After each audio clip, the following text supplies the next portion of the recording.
One eternity later. Hello and welcome back to Valhalla Farms for another episode of Valhalla Farm Life. So today what I'm going to do is show you the carriage house here on the farm. The carriage house is a building that my father built many years ago to house his carriage collection, and at the time it was a growing carriage collection. You'll see when we walk through there we really don't have any more room for any more carriages, but it's a great space. And let's get started. Okay, here we are at one of the entrances. Come on, follow me this way. Now, it's still a little messy. It's much cleaner than it was a couple of years ago, but it's still like a little messy. And we did pull out one carriage here to go over with you a little bit later today, which is a hearse, because we got Halloween coming up. And it is probably circa 1890, around that time period. So I'll talk a little bit more about it later, but come on in, we'll just get a general feel. So the carriage house has two entrances, the one we just came through, and then the doorway down there. I don't know if you can see that. And then basically just kind of pan through here and you can see just all the carriages. Let's just kind of walk up through here and we'll come back to the hearse in a little bit. And eventually we'll get to every one of these carriages. So if you have any questions, leave them in the comments. But otherwise, we'll probably feature maybe one a month, something like that.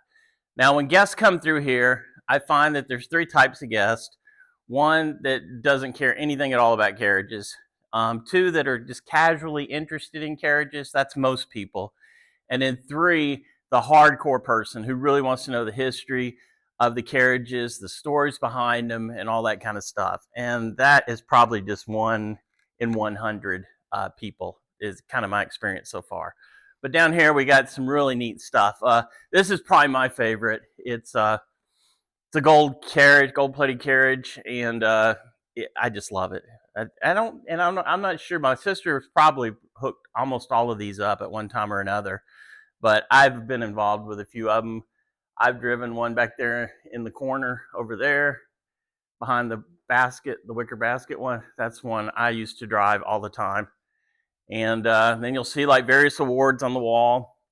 Those are probably all my sister, who was a world-class competitor. She's a trainer now, mainly in the Ocala, Florida area. But she comes back every now and then, and we still hook some stuff up.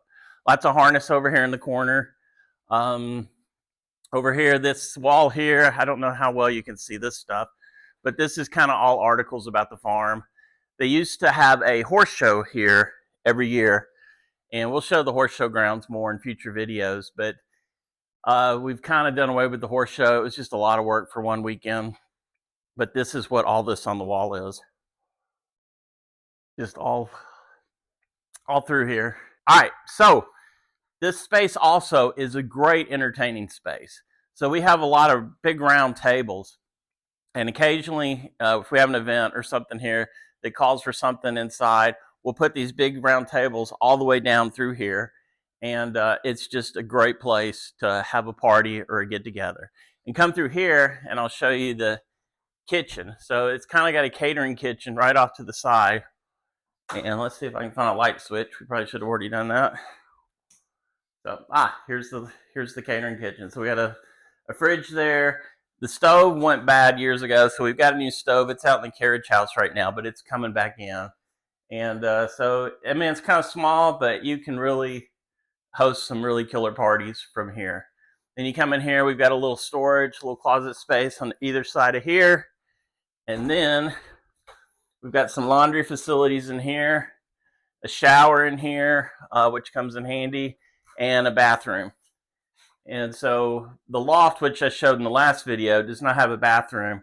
So we'll usually come down here to this bathroom if we're in the loft. And then this is just a separate entrance to the carriage house. So 3 entrances. All right, let's go back and take a look at the hearse itself. Okay, so this is one of the coolest carriages I think we have. This is a hearse circa 1890. It was made by John Blockcamp of Baltimore, Maryland. Burial customs formalized in the Victorian era soon relied upon a hearse as the customary vehicle for carrying the coffin to the cemetery. Towns often owned one for community use. This one was made with a large mahogany floored compartment with nickel-plated decorations with glass windows. This version has 8 carved pillars and it was done by Valhalla. And you can see he carved his own name at the base of the back door. Certain carriage companies specialized in making them, like Cunningham in Rochester, New York, and Riddle Coach and Carriage in Ohio. Many of the designs for Cunningham hearse bodies are in the museum at Stony Brook, New York. Now, this hearse here, we purposely kept the cobwebs on it today for you since Halloween's coming up and that sort of thing. There's also a little coffin in the back of this hearse, kind of the way it would be done up for a funeral. I can assure you nobody's in the coffin, at least not today. Thank you for checking out the hearse. Let us know if you have any questions in the comments. This is the back of the hearse opened up. You can see the coffin in there. And I believe, oh, look, it's on rollers. See? That's cool. Until death do us part, see you next time.